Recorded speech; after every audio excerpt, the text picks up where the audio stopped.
Hi, everybody. First of all, thanks to Celan for giving me this opportunity to come and share my views once again with all of you. I must say, I really appreciate the thought and the effort and the commitment that Celan has towards this. And it takes a lot of work to get this 48-hour broadcast going on year after year after year.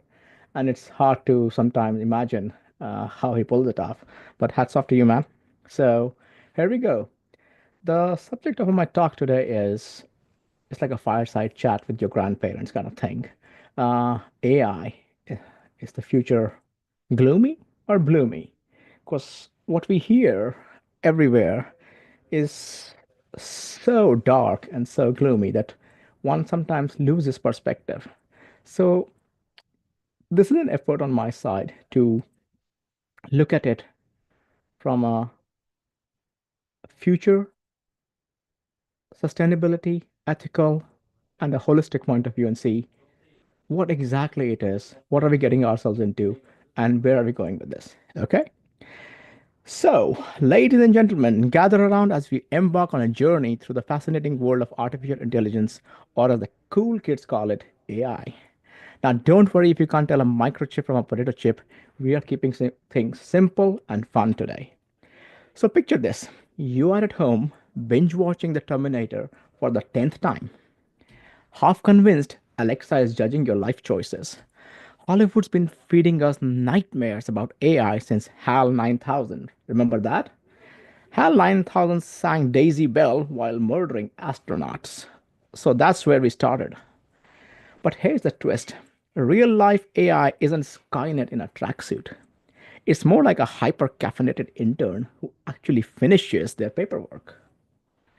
Let's unpack this with popcorn worthy drama and zero jargon. That's my promise, zero jargon. Okay? Let's start with a little time travel, shall we? Picture this is 1968, and a smooth talking computer named HAL 9000 is giving astronauts the creeps in 2001 A Space Odyssey. HAL was supposed to be our helpful space buddy, but instead, he turned into the ultimate backseat driver from hell. This charming fellow set the stage for our love hate relationship with AI in pop culture. Fast forward to 1999. How many of you remember You Can't Be Told What the Matrix Is? Remember that? And boom, the Matrix hits theaters, making us all wonder if our lives are just an elaborate computer game. Sometimes you pinch yourself and see, hey, am I awake or am I in the Matrix? Suddenly we are questioning reality itself, and machines are using humans as Duracell batteries. Talk about a power trip. This movie didn't just give us cool sunglasses and leather fashion, it planted the seed of AI anxiety deep in our collective psyche. Hollywood hasn't exactly been subtle about its AI fear. It's like they're competing for the most terrifying robot award. We have seen everything from killer cyborgs to virtual assistants gone rogue. It's enough to make you want to unplug your toaster just in case it's plotting world domination. Hello, toaster. What and how? So, before we go any further, let's spend a minute or two to understand what AI is and how it works. Like I said, we'll keep it simple. We will, in fact, simplify the jargon too. So, all right, let's break down AI technology in the simplest possible terms, okay? Focusing on the buzzwords you might hear in the news. So, these things that you will hear in the news, I'll try to simplify it, okay? Imagine that AI is a super smart digital brain that we are building, okay? This brain needs three key things: a place to live in your skull, muscles to flex, well, then neurons, and knowledge to learn from, okay? The place to live is what we call server farms. Think of them as massive digital cities where thousands of computers work together, humming away in air conditioned rooms. These aren't your average PCs. They are supercharged machines designed specifically for AI tasks. Now, the muscle of this digital brain are special chips called GPUs or graphical processing units. And most of us would have heard about, oh, Nvidia, the one of the magnificent seven stocks that everybody wants to buy, and then it comes crashing down, taking half the market with it. Yeah, so the GPUs are the heavyweight champions in this arena.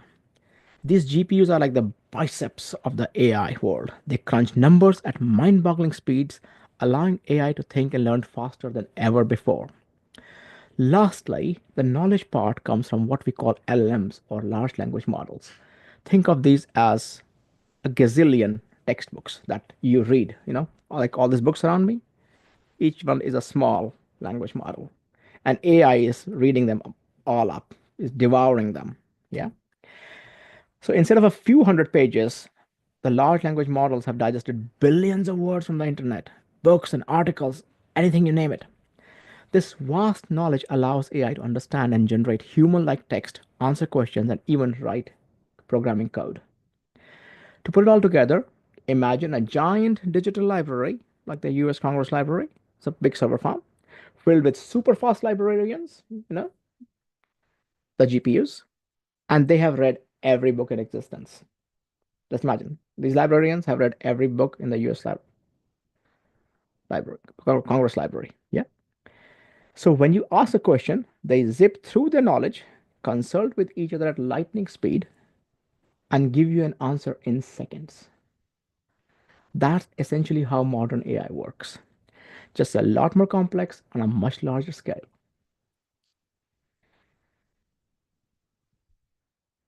But how is it relevant in our day-to-day life? I mean, there are huge server farms everywhere, and then somebody building processors and somebody teaching them to read books. How does it matter to me, man? How does it matter to me? I don't know. So, you guys remember Gene Hackman? Recently, he passed away. May rest in peace. Let's start with a tragedy that hit Hollywood hard. Okay, that's Gene Hackman's passing. Now, I'm not saying AI could have saved him, but let's play what if. Hackman had a history of heart issues and accidents. Imagine if he had worn a smartwatch that tracked his vitals 24/7. These gizmos, sometimes, National Health Services use this for patient monitoring, can spot a creeping heart rate or a sleep disruption faster than you can say, I'm fine, doc, nothing to worry about. They're like having a tiny nurse on your wrist that never falls asleep, unlike Michael Jackson's infamous doctors. Remember that? But Hollywood loves a rogue AI trope. But real world AI in care home is more like the help than the matrix. I'm not sure if you have heard of something called My Helper. It's an AI system that acts like a matchmaking service between caregivers and patients. It pairs patients with nurses based upon personality, skills, and even travel routes. So you don't show up to a client who hates small talk because AI handles the awkward admin for you, for example. Just an example from the nursing world. A real life application of AI is what we're looking at now. So humans can focus on being human. The drudgery's been taken out of it. So while Hollywood was busy scaring our socks off, real AI was quietly sneaking into our lives, being surprisingly helpful. Need some more examples? Remember the last time you asked your phone for directions? Hmm? Remember that? That's AI being your personal navigator. Or when Hollywood suggested that perfect show you didn't know you needed.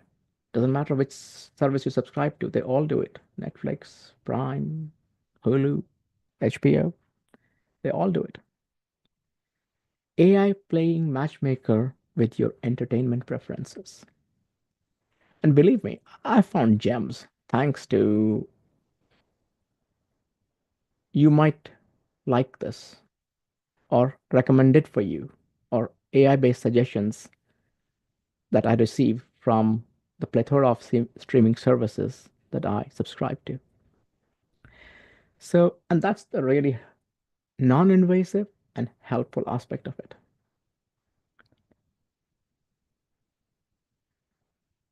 Now, I know what you're thinking. But what about this singularity thing, man? I'm really worried. One day it's going to gain consciousness, then it's going to wake up, and then it's going to take over. Ah, what about that? When if it becomes self-aware, it becomes self-conscious. What about that? Is AI going to outsmart us and turn us into pets? Oh, well, folks like Stephen Hawking's did raise some eyebrows about it. Yeah, they did, and all genuine, valid concerns. So you might say that, okay, if we are aware, isn't that better? I would say so. Yeah. Does AI really potentially speak doom for humanity? I wouldn't go that far. But let's not panic, not just yet, okay? We are not quite at the Skynet becomes self aware stage. Indeed, let's look at how AI is actually making our world better. Imagine a doctor who never sleeps, never takes a coffee break, and can diagnose diseases faster than you can say hypochondriac. That's AI in healthcare, working tirelessly to keep us healthy. It's cutting down time for drug trials, narrowing down potential candidates to bring to human trials, and every aspect, scanning a million MRI images and X rays to find patterns that human eyes have missed. So it takes the drudgery out of and guesswork out of that profession. Nurses aren't getting replaced. Yeah, I mean, that's one of the fears of humans, right? We will be redundant, we'll get replaced. They're getting help. Think of AI as the world's most efficient sous chef. It chops the onions, equal to schedules and data entry. So nurses can focus on the souffle, which is like saving lives. For example, predictive alerts. AI spots the patient's oxygen dipping before they feel dizzy, letting nurses swoop in like caped crusaders, friendly neighborhood Spidermans. Medication reminders. AI can nag you to take your medicine because you will forget it, like a toddler asking for a juice box. Yeah. Robot helpers. Not too far away in the future. I believe there are a bunch already out in field trials. And I think the Japanese are way ahead. They are even like home help that they're trying out. So these bots can fetch supplies. They can help lift patients so that nurses don't have to do the heavy lifting and so on and so on. And but still, there is this big elephant. Okay, that's just one. So what? But there are other low level, low skilled employee skills. People will get replaced. What about them? Job security is one of the biggest uh, scares that all people have, including myself. And you wonder what what professions will be left for our kids once this is over. Yeah. So that's always a concern, right? Hollywood's robot uprising narrative has us looking at Siri. Are you listening to me? But AI isn't here to steal jobs. It is it's, it's an oversimplification, but let us say it's here to steal paperwork. Okay, lower level tasks, scheduling, data logging, etc., they get automated, freeing up personnel for stuff that matters. Crisis management and explaining to, say, example, to a patient, googling your symptoms is not the best idea. AI is like that overachieving friend, you all have one, an overachieving friend who's good at everything. It is helping us to predict natural disasters, making our cars safer, and it's coming into every aspect of our lives. It's like having a super smart assistant who doesn't need coffee or bathroom breaks. So let's roll up our sleeves and dive into the dirt, asphalt, and highways where AI is quietly revolutionizing industries that keep our world running. No PhD required. For example, farming and AI. Now, picture a soybean farmer in Iowa squinting at a bug on his crop.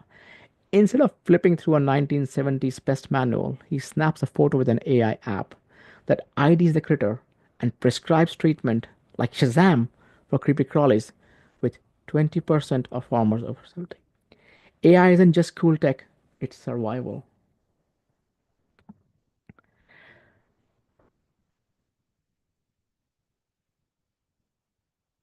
There are multiple applications within farming: when to water, when to sow, when to sing, the farmer's almanac, the weather, your neighbor's conditions, local microclimate conditions, everything taken into account, and you get the right advice at the right time.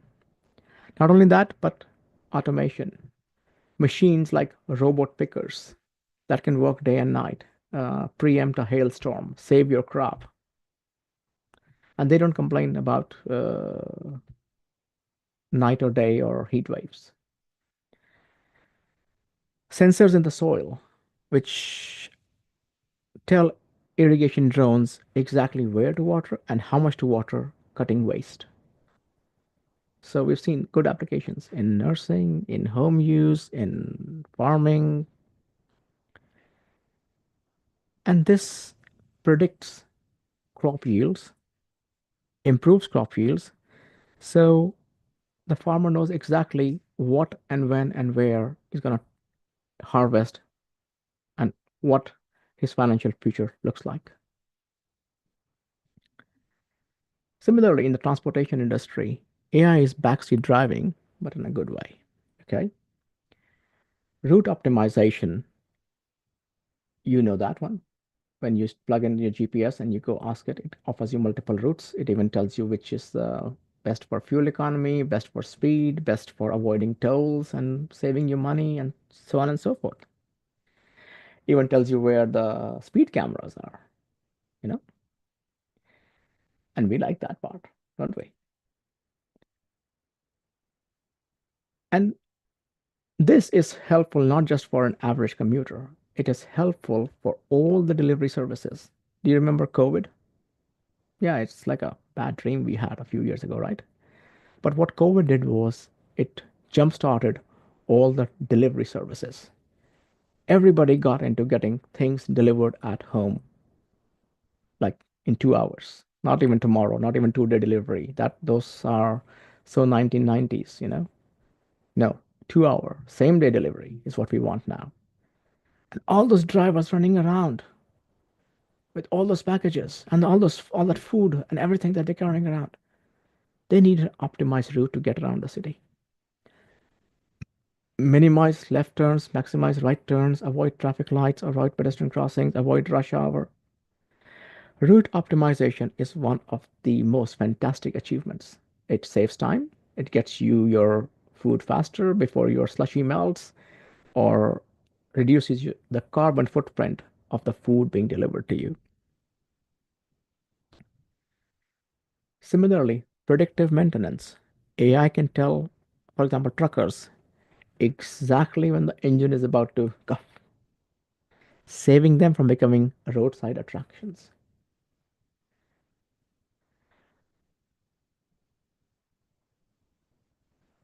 In transport industry, there are a lot more usage that is coming across: autonomous trucks, autonomous cars, autonomous cabs, and those will all be a gift of AI. Yes, people wonder about jobs for truckers and jobs for cabbies and stuff, but there is also the aspect of safety as well as availability and cost. So one has to balance somewhere between the two. We need to focus on reskilling our people rather than pulling the plug out of AI. Similarly, construction, another very sensitive topic, labor crisis and lack of jobs, and where will all the unskilled people go? Not everybody is a rocket scientist. Yeah. So where are these people going to go? What are they going to do?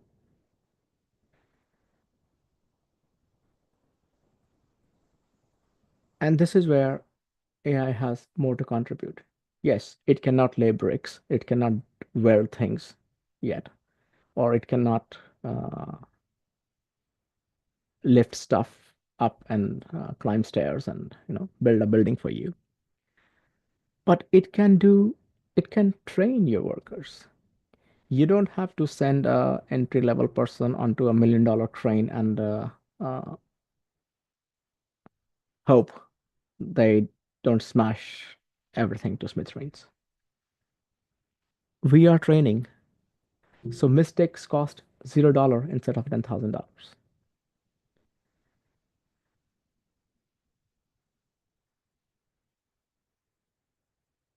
You can monitor a construction site with AI, and they can detect potential hazards, potential accidents. If a worker is missing a hard hat, AI can detect that in a crowd of workers and say, hey, there is a non compliance over there. Helps with compliance, helps with safety. So, applications within all industries, crowd management, crowd control, looking for patterns in a large crowd size, say in a rock concert or something, it can predict moves. And by monitoring, say, the pace of work at a site, it can predict if a site is going to lag and tell a manager, say, hey, send more crew over there, or this aspect is going to lag behind so that it affects the entire project plan.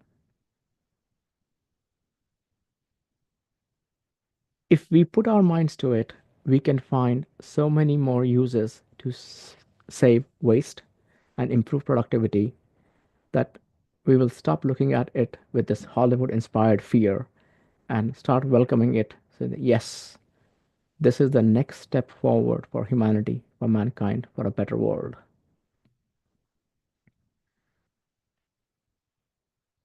Similarly, smart warehouses, doing inventory, tracking things, what needs to be delivered, when, where, and how.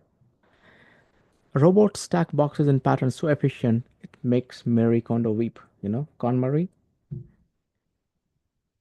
Humans can handle complex tasks while robots do the grunt work. I mean, I know my current client has a fully automated robotized warehouse where robots just whiz around picking up spare parts and fulfilling customer orders, and humans just monitor them.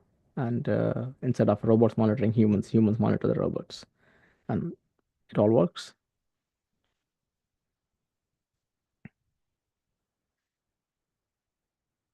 Fun fact: early adopters in logistics have 35% less inventory bloat and save millions in storage.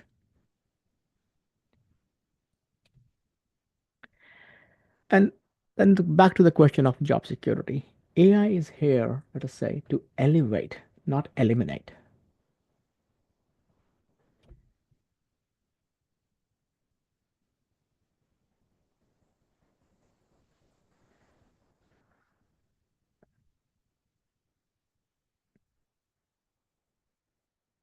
If you want, for say example, in the world of elder care, if you want a live-in home assistant, do you know how much that costs? Forget the cost. There is a human being in your house, say 24 hours a day. They have their needs. They need to use the restroom, they need to eat, they need to sleep, they need to maybe change shifts, drive back and forth to their homes, and so on and so forth. And having a stranger in your house, especially when you are sick and fragile, can be a bit intimidating, can be a bit daunting, can be a bit challenging. So the idea of AI watching us feels dystopian, but in practice it is less 1984 and more Mary Poppins. Imagine sensors in your fridge tracking if grandma's eating enough, or a carpet that detects uneven footsteps. Hello, fall prevention. Many national health services are already doing this, using AI to flag health tips before they become emergencies. It's like having a guardian angel who texts you, hey, drink water. Also, your blood pressure is a bit wonky. And the best part is, if you want to walk around your house in your birthday suit, there's nobody watching. It's just AI on your wrist.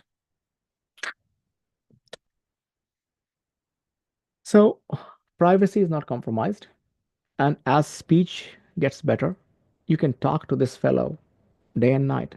Doesn't judge you, doesn't talk back to you, gives you no lip, no sass, nothing. Okay, now comes another pet peeve, ethics. AI isn't perfect. AI has learned from us, and we aren't perfect. Is there bias in algorithms? You have heard that story, right? That a resume screening software had a bias against women. Where did it learn that bias? It learned it from us, right?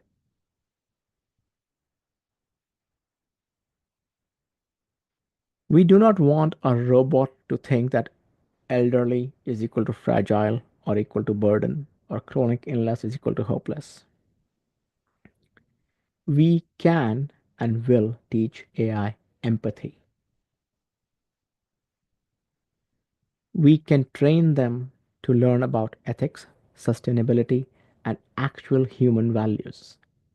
Yes, it's all database, it's all training based. It's how we label the data, it's how we teach them. It's up to us. So we can let them go rogue by letting bad data run rife, garbage in, garbage out, or we can take control of that and fix it.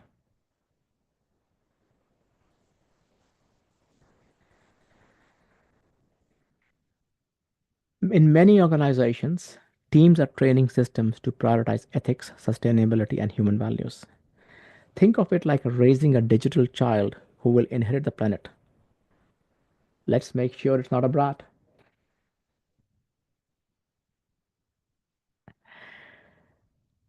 So, the key is that AI is not the villain, it's the sidekick. AI is learning to be more like us in the best ways possible. Do you remember Roy from Blade Runner? The replicant who ended up being more human than the humans? That's just not science fiction anymore. We are teaching AI to understand emotions, to be ethical, and to care about sustainability. It's like raising a child, a digital child, to be a responsible global citizen. Imagine a world where AI helps us solve climate change, cure diseases, and maybe even figure out why socks always disappear in the laundry.